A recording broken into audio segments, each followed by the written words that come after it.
dog. Here we go, man. Wild tight. Here we go, man. I'm here. Let's get it. Let's get it, man. Let's get it. So EJ always busy though. I know it. You know it. Big facts, no cap. Shout out down in the building. Big facts, no cap, bro. Here we go. Oh man. Here we go, man. EJ finishing his sets, probably eating some cabbage, broccoli, avocado for dinner. That boy Broski Bear in the building, wildin', man. Here we go, dog.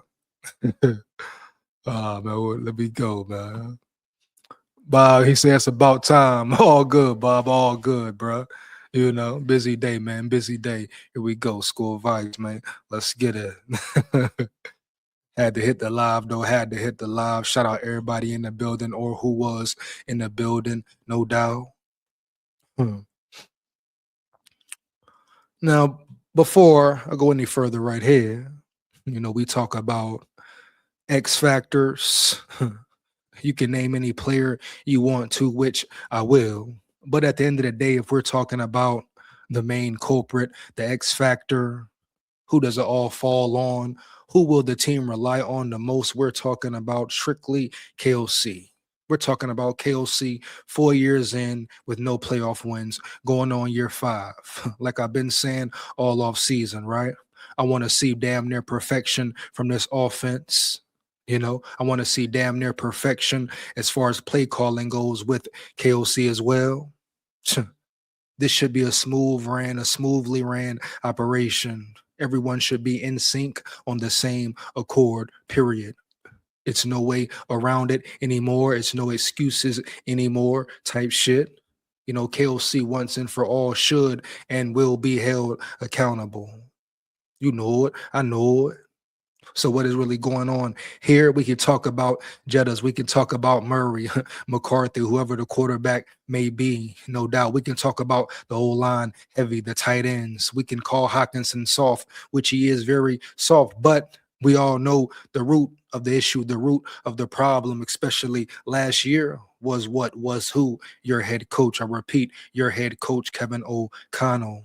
You know, some people call him KFC, et cetera, et cetera, et cetera. You know, shout out Norse in the building, no doubt, man. Here we go.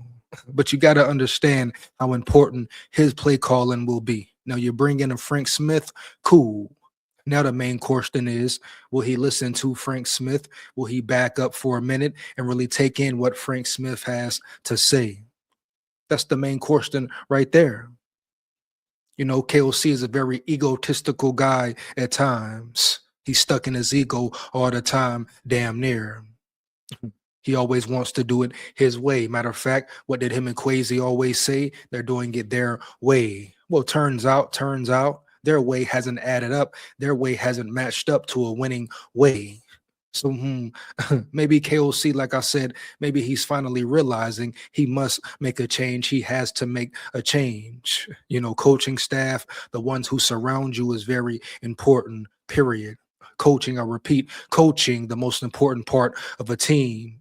So you telling me KOC is not the X factor? You telling me it doesn't depend upon KOC and his performance as far as play calling goes? You have to dial in. You have to lock in KOC. You hear me? No doubt, bro. Heavy.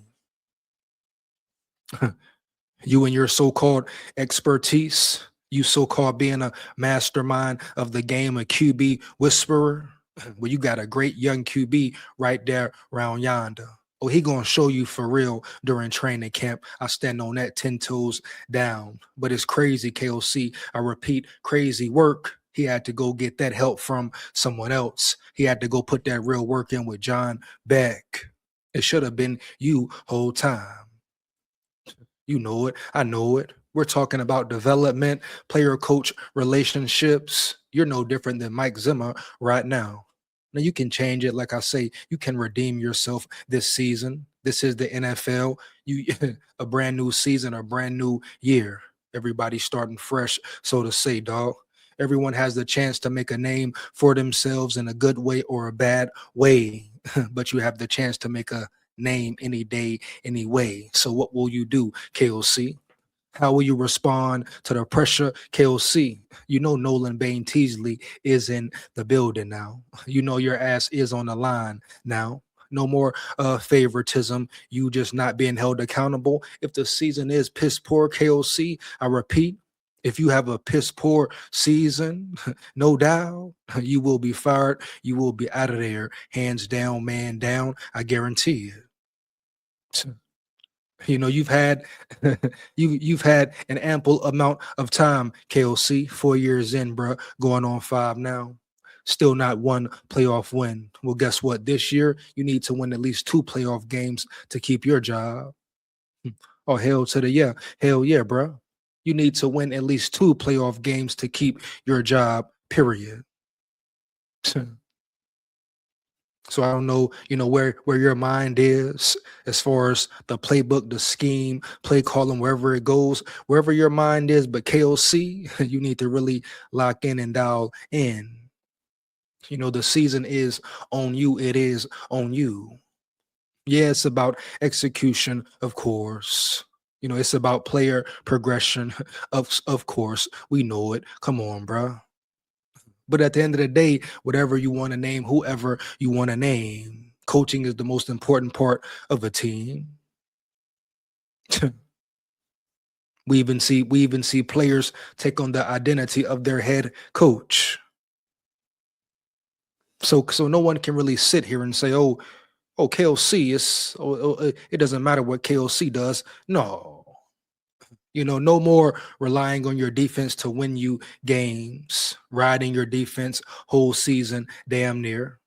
No, it's time for you to step up, you and your offense to step up, KOC, and deliver. Deliver touchdowns, deliver third down conversions, etc. We need 25 plus a game. I repeat, we need 25 plus a game, KOC. You know, here we go. Huh. Anything else is uncivilized, period, dog. Unless we're talking about more points than 25, then it's all good. All this talk about KOC, how great he is. He's been crowned since he has left the Rams. Simply crowned for being under Sean McVay, being right there up under his wing. I mean, damn, the man wasn't even play calling back then. So I ask you, KOC, I say to you once again, bruh, it is on you. The season is on you, bruh, period. How will you handle it? How will you maneuver through it? Do you have a scheme ready? Do you have a great game plan ready? Or or will we see the same KOC as usual? The same KOC we saw last year type shit? Who the hell will we see? Oh man, oh man, bro.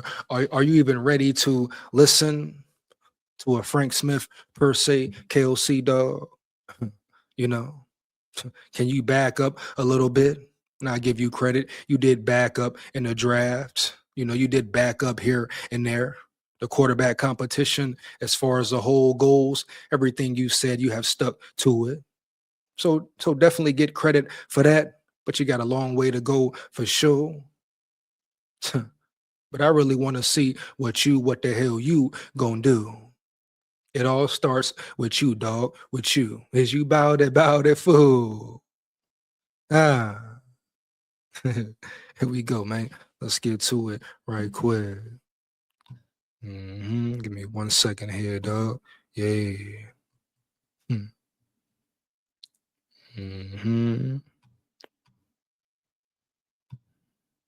Boom. Let's get a. No. North's in the building. North's in the building. What up, dog? SKOL VIKES. It's nice to get a cake job once in a while, Dale. Here we go, man. Shout out North's in the building. No doubt. Let's work. Let's get it. We go. Say not looking forward to it. Bob in the building. Chevy in the building. What up, dog? SKOL VIKES. Let's get it, man. He said a heat wave is coming to Boise. 100 degrees days till September. Ooh, 100, man. 100. Fire on the earth, etc. Babylon, stay aware. Here we go. You know it. I know it. Let's work. Score Vice, man. Let's get it. All right, so boom. Now we're gonna really look at some X factors other than KOC, but never get it misconstrued. KOC is the main X factor. He is the main attraction per se. Everything starts with him. Good or bad starts with him. Wins, losses start with him. Period. Him and his staff, good or bad, right? Right. So once and for all, will KOC prove something, do something? Not to say he's done nothing, but hell, bro. Can you get 2 playoff wins? Just start with 1 first, but to retain your job, you must get 2, in my opinion. You know? But at the end of the day, it is what it is. It ain't what it ain't. But will he finally prove something and do something? Here we go, man. Let's get it. Mhm. X Factor. Oh, really? Word? About to hear a little earlier. No, for real. X Factor for 2026 Vikings has been identified. Hmm. Let's go here, right here, right here. The Minnesota Vikings did virtually nothing to enhance their interior offensive line this offseason, rolling with last year's pair of guards, but that's where they're wrong right there. Actually, they did do something to shore up their front. Signing Van der Mark was something definitely done. So put some respect on Van der Mark's name. Donovan Jackson and Will Fries while promoting Blake Brandel to center after Ryan Kelly's retirement. Now, according to ESPN, that unit is the club's X factor in 2026. ESPN determined every NFL squad's X factor this week. And for Minnesota, that's the O-line, inside offensive line. And hell, definitely got to play a major role. Definitely will be a factor. No cap. Huh? Come on, bro. Let's just be real here. Let's get it. The Vikings' interior offensive line has to pay off. ESPN, Vikings X Factor interior trenches. In an article that claimed the Vikings have the sport's 22nd best roster heading into 2026. Damn, 22nd? That's it? Oh, more disrespect. Here we go. Seth Walder noted the inside O-line as the X factor for 2026 interior offensive line. Will Fries struggled last season at guard after signing a big free agent contract with a 6th percentile pass block win rate. Yep. Hey, come on now. We all know we need a lot more from Will Fries. You know, Will Fries definitely didn't meet expectations last year. But he boasts upside, as does fellow guard Donovan Jackson, Minnesota's first round draft pick in 2025. Blake Brandel played 347 snaps at center last season in his first time playing the position in the NFL. He is expected to start there again in 2026. So you talk about him having 347 snaps at center. That's some pretty solid reps right there.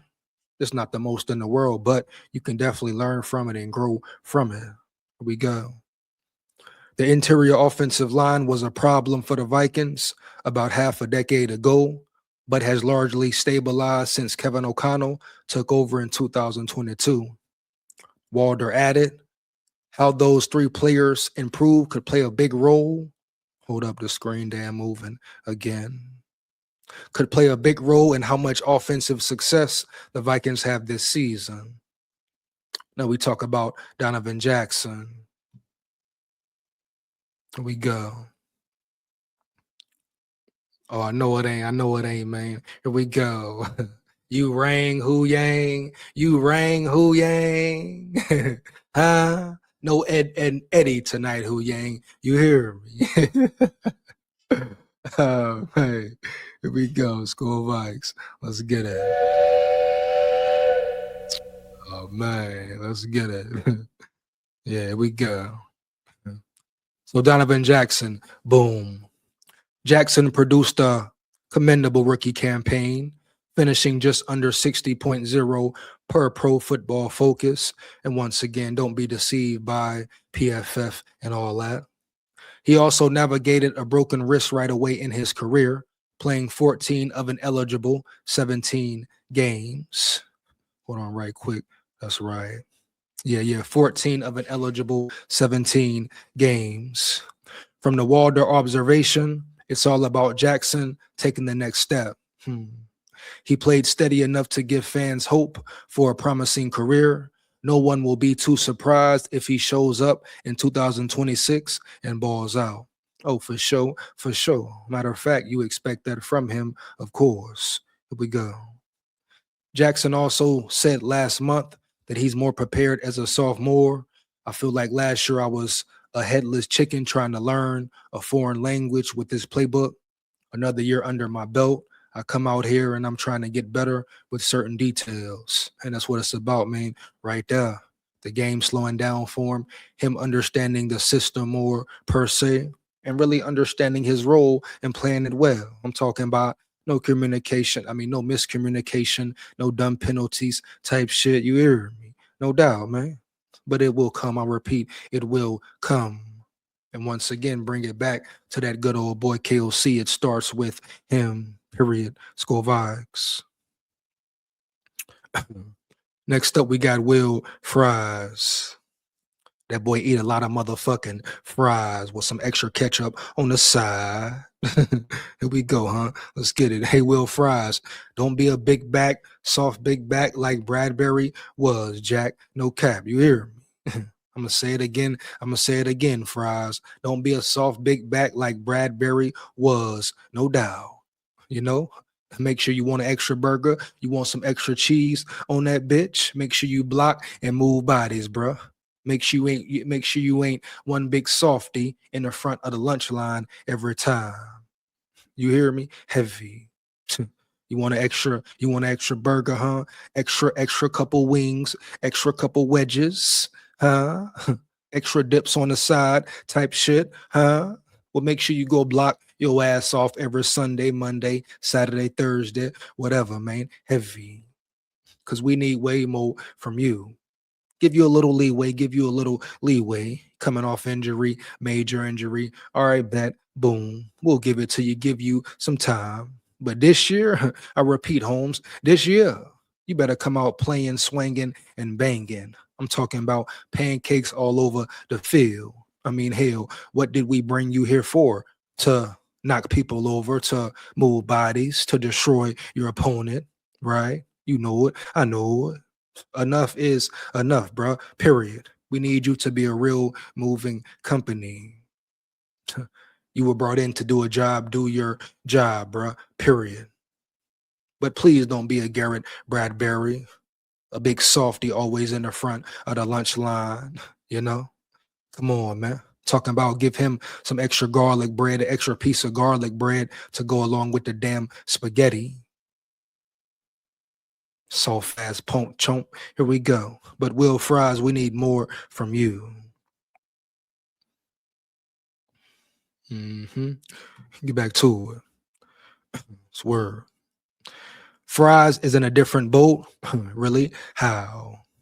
He must elevate his game in 2026. Shit, we know that already. While that may sound blunt, it's accurate. The Vikings invested heavily in him, not for an adequate starter, but for a cornerstone player. After his initial season in Minnesota, he still has much to prove. Here we go. Fry's stellar performance with the Indianapolis Colts in 2024 is the caliber of player Minnesota believed they were acquiring. His 2025 season wasn't a complete failure, but it certainly didn't justify his substantial contract. PFF assigned him an overall grade of 61.8, which is merely passable. And PFF, the eye test, whichever one you want to look at, he failed both. I repeat, he failed both. You know it. I know it, right? Coming from someone who watched every game of the season, period. Yeah, Will Fries did not play up to expectations at all. Matter of fact, he played below. He didn't meet expectations at all. No disrespect. I'm just talking facts here. He got that bread. He got that guapino, etc. That federale, denali, huh? No doubt. He need to bring his A game. Then bring his A game. Because last year, I don't know what the hell that was round there. But he was injured. Cool. Give him that. Give him some more time to adjust, etc. But this year, he better bring the pain. Huh? Here we go. What? However, passable is insufficient for annual salary of $18 million. That grade should be closer to 71.8, not 61.8. This is the stark reality of his contract. Hold up, here we go. If Fries makes strides in 2026, the investment will begin to look justified, bringing collective relief. But if his performance remains the same or similar, the situation will quickly become uncomfortable next offseason. The Vikings require the dominant Fries from his Colts tenure. They paid a premium for that level of play. Like I say, they bring him in for a reason, bro. Do your job, Fries, or don't do it or not. One way or another, we will find out for sure. You can't run from the season. You can't run from competition at all, unless you're Kyler Murray. Here we go, man. Oh, yeah. Blake Brandel. Brandel has unexpectedly emerged as one of the most intriguing players on the roster. Just a few years ago, such a statement would have seemed odd. Since joining the Vikings in 2020, Brandel has primarily served as Minnesota's versatile offensive line backup, a reliable utility player capable of stepping in at guard, tackle, and even center when needed. Shout out Brandel in the building. Now, though, the Vikings are giving him a genuine audition at center. Come on, bro. Tripping. A decision that speaks volumes. Minnesota notably passed on signing a veteran center in free agency or drafting one early. The move follows Brandel's performance last season when he filled in for Ryan Kelly, who missed 9 games due to concussions. Brandel showed improvement as the weeks progressed, apparently convincing Kevin O'Connell and Wes Phillips to continue this experiment. Hope they're right. You better hope they're right. Here we go. Should Brandel perform as a top 15 center, the Vikings' trust will be validated. They might even consider a preemptive contract extension. A 2-year extension at approximately $6 million per season could prove to be a shrewd move if he solidifies his position as a starter by September. No one is safe. I repeat, no one is safe. Here we go. While Brandel typically begins a season as the flexible backup, this time the Vikings are treating him as their primary plan at center. He logged a 61.4 PFF mark, not far off the aforementioned Fries. Pretty piss poor score, according to PFF. In fact, where we at, man? Hold up. In fact, Jackson, Fries, and Brandel logged similar grades in 2025. Decent, not great. So everybody need to step the hell up. No cap. You hear? Everybody around that bitch need to play better. Earn your cheddar. You hear?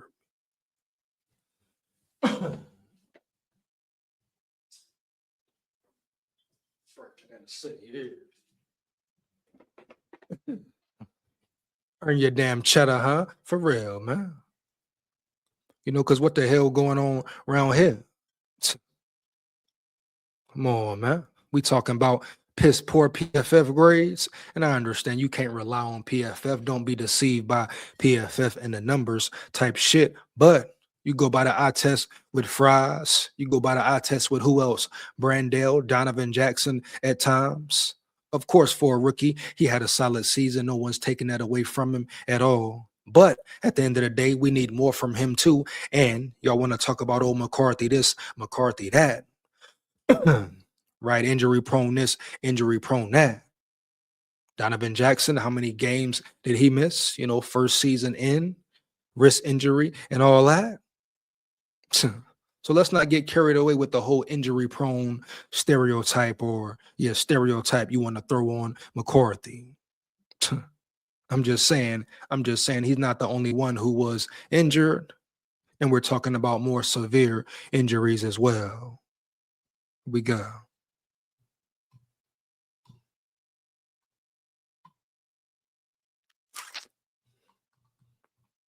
What we got next here, man? About ready to damn hold up. So we're gonna talk about the QB competition once again, of course.